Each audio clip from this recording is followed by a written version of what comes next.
and we're probably going to have to still provide the wish at the mayor and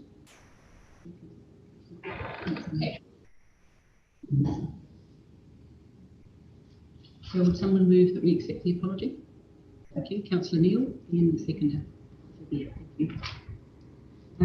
Declarations of interest, you will have all updated your one. I do actually have some quite substantial changes on mine in that I'm no longer working in the audit role, so everything on there except for the South Waikato Canal will disappear.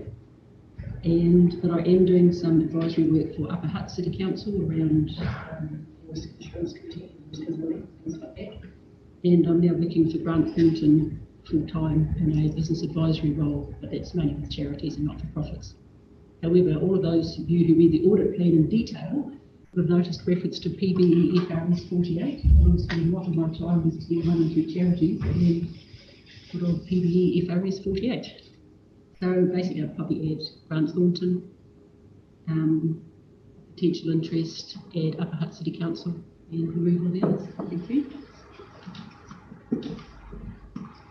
Any urgent items on the agenda? Right, the minutes of the previous meeting. I'm comfortable with moving their true and correct record. Thank you, Councillor, and seconded Councillor Bennett. And any matters arising from those minutes? Through the chair, there is an issue with the minutes of the 9th of February. I think I've got it on your run sheet there. Just the late agenda item that was raised. I think it was the rolling work plan. Oh, actually, that's right. Sorry, you did email me about that. I saw it this morning. Yeah, it just didn't have the word resolved. We just need to amend that to show the word resolved. So we probably need to move in second. Okay.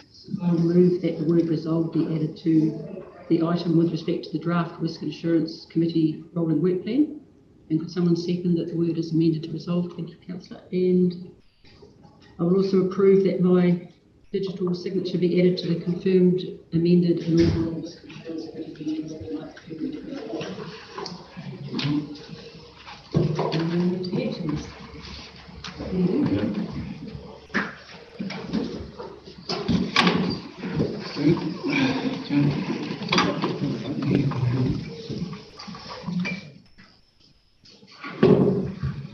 Good afternoon. There are two items on the action list. The first item is the insurance renewal at the airport. I can confirm that that renewal, the insurance review and also a full revaluation are in progress by Destination Westland. I would recommend that we actually change the item on this to in progress. The second item is evaluation of the performance of the committee, and that has actually been moved to a date of 2024. Anybody's got any questions on these?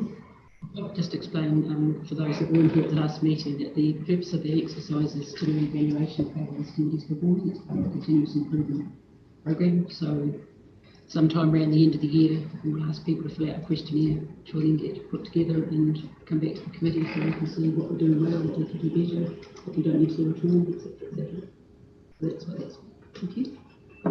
Just through the chair, just have we got a completion date?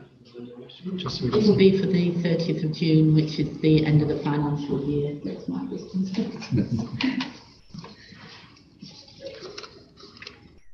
It's standard practice to have it for the, you do it for the final day. Any further discussion around the action list? In which case, I'd like to move that the action list be updated as per in progress or in progress, and let it be received. We'll go over second, please. Thank you. We have no presentations, so we'll now move to the staff reports.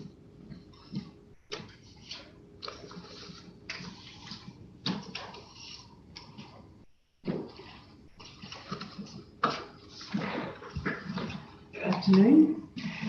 I'm not sure if it's on. I present the third quarter report to the year ended the 31st of March. We'll take it as read. Are there any questions?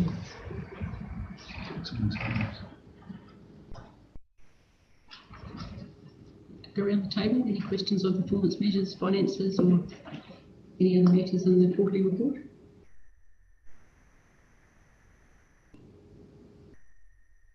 I couldn't find anything to comment on.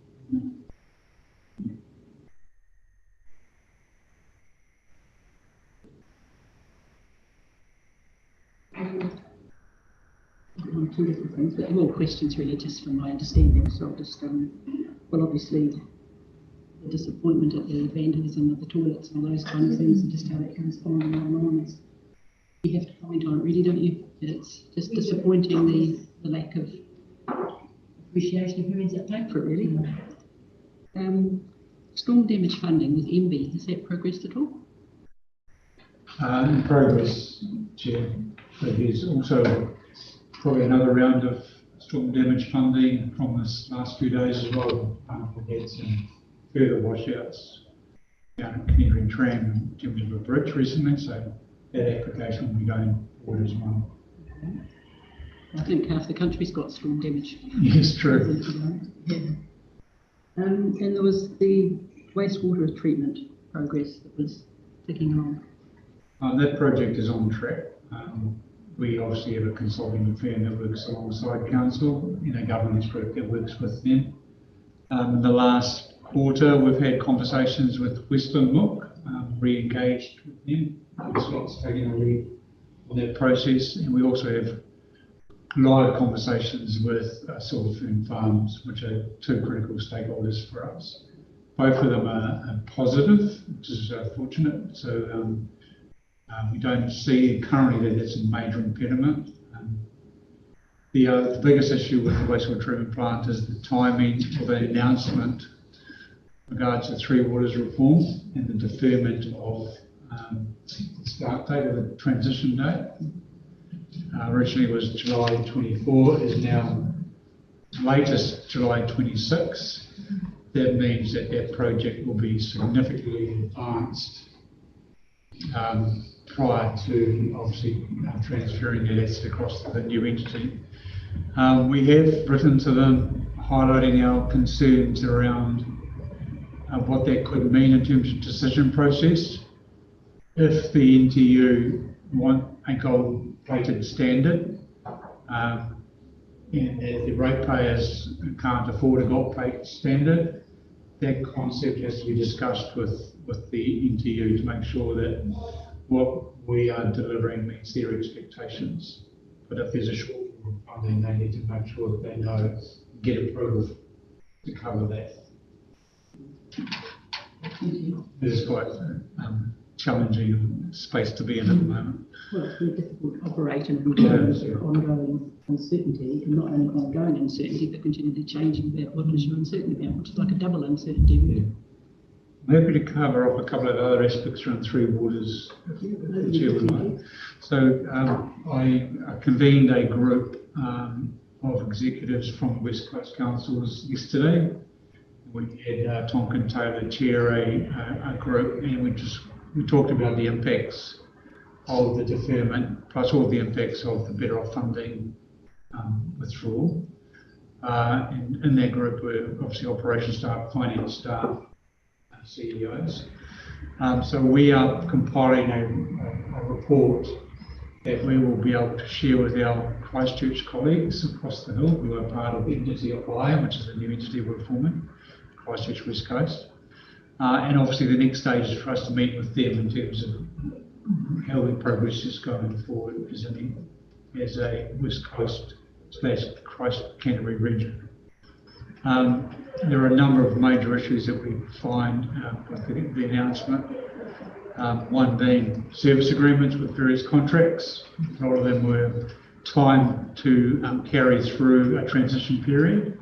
Now those times are null and void because they actually fall short of the transition period, so we're going to have to revisit those.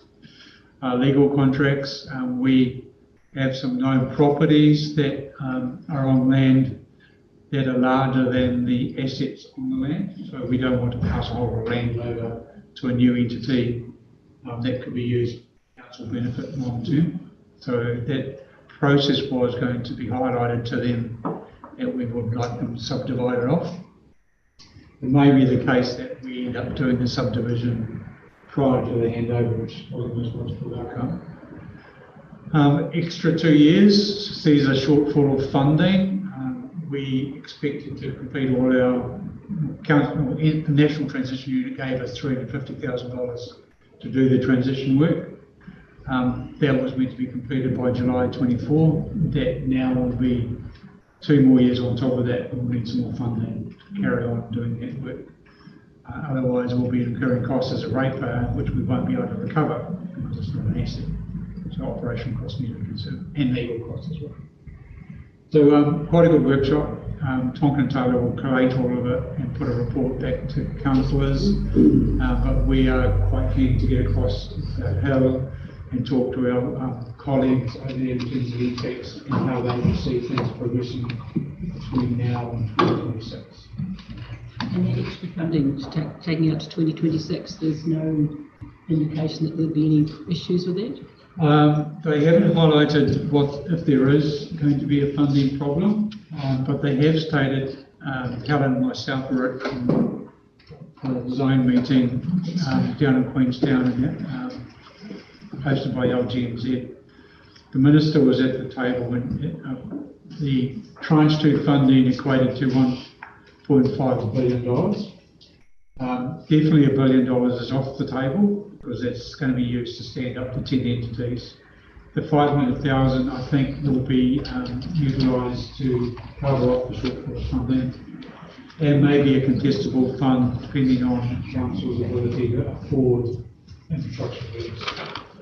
That currently is going forward with the rewrite of the bill, and we don't know what that looks like until I think the end of this month. Hopefully there's a component of that that identifies funding allocation to various councils to carry on with. So the bill was quite important. The other impact obviously was our CCOs in terms of how the way the bill was written, how it impacted on our, particularly West Roads as an organisation.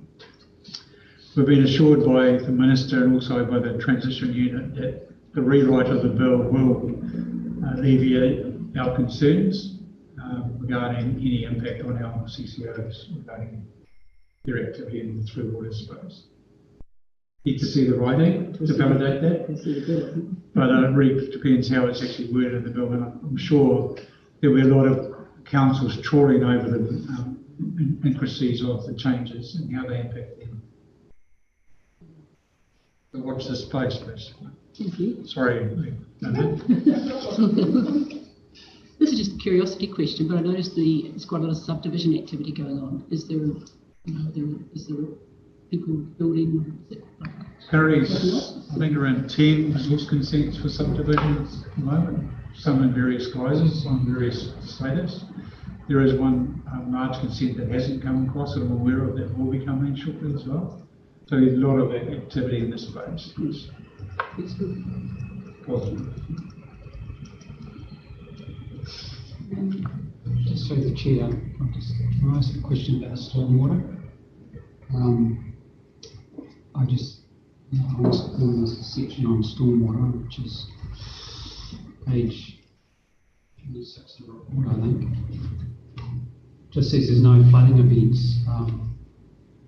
I've been involved in a couple of parties regarding some flooding events during that period, but they don't seem to be active in there. Is this reference to Beach Street? Yes. The way the KPI is calculated, this is where it says there's no flooding events. This is to do with the way that the staff calculate the data around that KPI. So this is how they've been directed to calculate it through the mandatory measures by DIA.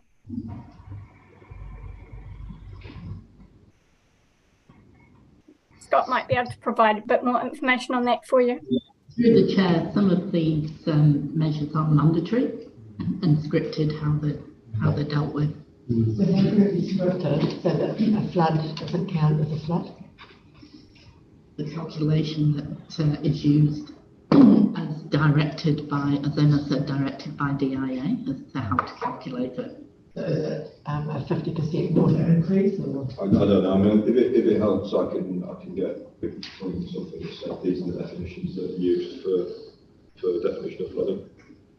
Just to make councillors aware. Yeah, interesting actually to see what's defined as a flood. Yeah. If you're on the receiving end of one that isn't defined as a flood. Yeah, exactly.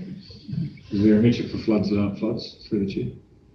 I think there's some strange wording around it, like something to do with wet weather flooding or not.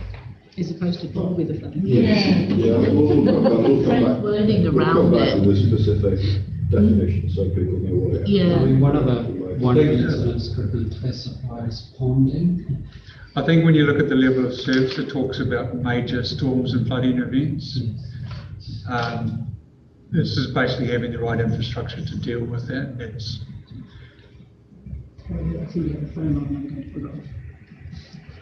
so basically it talks about a flooding event, the number of habitable floors affected, 10,000 properties connected to the Territorial Authority's stormwater system.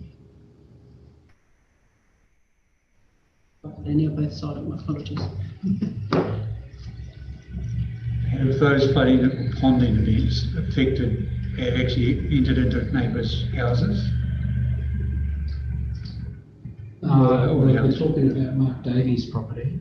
But has it gone into inside his property? It's in Davies' property. In his property, but in his house? Not yet. Habitable floors. Is that the variation, the demarcation line is? Well, that's what it basically states in the performance KPI. Right. So it's basically egress into a property, into a house, basically. And certainly Kiwi Journeys was flooding through the building. There was 2 flooding events. The first was reported, the second may not have been. But they've now remediated that themselves by putting Yeah, if it was May, that won't be in this because that would be reported in the next one. No, it's probably something that just needs to be brought up as part of the general risk profile for Hokitika Township is stormwater is still a risk area. I believe it is in the risk register. Just to highlight, if you go back to 2016, floods used to be quite prevalent, particularly down through Warriston Street, Livingston Street. The infrastructure we put in is remediating significantly. I just reflect on, I suppose, the last few events recently, and it has handled them quite significantly. There is still works to be done, particularly down the far end. Livingston Street's about $1 million worth of flood work, which is still in the program to do. And that takes all the catchment up from Town Vale East up through the racecourse and everything through that property. So that will significantly improve once that project's finished as well. Ross was investigating some stormwater solutions on the beach. That is the only real curly piece, if you understand. Without spending a fortune, it could be a problem.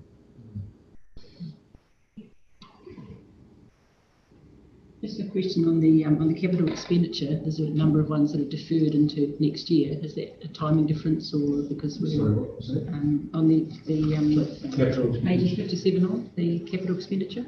The deferral. There's quite a lot that are deferred to 23, 24. Just wondered, is that because we're struggling for people to There's do a number of- like the rest of the country, or? There's a number of reasons for each individual project. It really depends how we prioritise them. Some of them are deferred mainly because there's no appetite to continue with some of them in terms of the following year. Some of them around timing, as you can say. Some have started but won't be completed as well. There's always a percentage of carryover, but it's fair to say that some of them are under-resourced to actually complete on time as well. Thank you. So So can I just ask on that through the chair, and sorry, my apologies for being late, I've been tied up with the regional council, so it wasn't really a conversation I wanted to miss on. So with the deferrals, they impact our expenditure, don't they, as far as they're locked in, so it's money we're going to be spending potentially, so they affect our rating. If council have said it's going ahead, unless it's been deferred, as in it probably won't go ahead, it won't affect our rating until it's actually completed. Because we don't, when we capitalise, we don't draw down the loan till the very end of the year. Yep. So effectively, all the costs come in the following year's really budget for the following year. If so, we know that's happening at various points during the year. So, like now, we wouldn't rate for something that's being deferred until the following year because it's being deferred into next year. And the service costs, the depreciation, we don't start until the following year after commission as well. So if it's down here as being deferred to this year, this financial year, which we're coming up to, Yeah, it'll be included in our next year. It'll affect the rates next year. next year, not this year. Not this year. No. Okay. So the rates are impacted by insurance, Depreciation. Appreciation. And because I've come in a wee bit late, I'm just trying to get No, it's to fine. where I am, so my Yeah. apologies. Just depreciation, is this the right time to talk about that, or is it later? Talk about it whenever you like. Is it to do with this, or is it to do with going forward? It's to do with going forward. Well, that wouldn't really sit under this. Yeah, no, that's fine, that's fine. I'm just, trying to get myself caught up to where you are. No, thank you. Thank you. Any other Any questions, comments?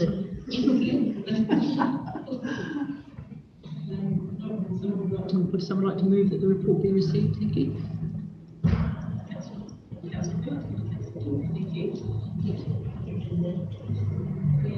Thank you very much. We'll now move on to the risk insurance rolling work plan.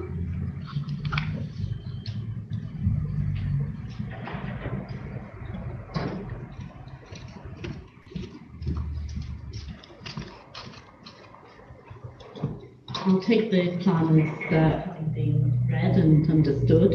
I'll just mention the insurance. We are hoping that we will be able to report on the insurance at the next meeting. We are starting renewal conversations now, this week in fact.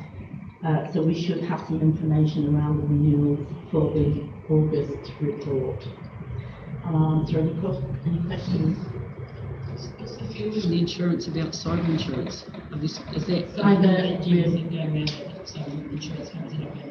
No, they're not really interested in insuring councils. We're not insured this year, and various other councils are not insured this year. And going forward, they believe that cyber insurance will just not be offered across the board to anyone. That's what I heard as well. Yeah. Insurance, that's one of the things in our little way of mitigating. Yes. Any other comments on the plan, including any things that you think we could be doing that we're not currently doing?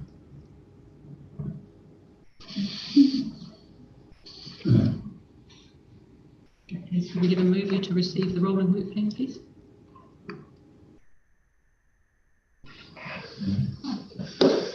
Phillips and Beard. Sorry, I keep forgetting to tell you who's moving against again. Thank you.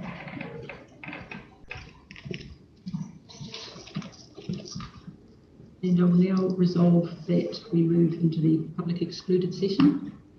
And we will have 10 minutes adjournment to enable the disconnection between Zoom and the public excluded session.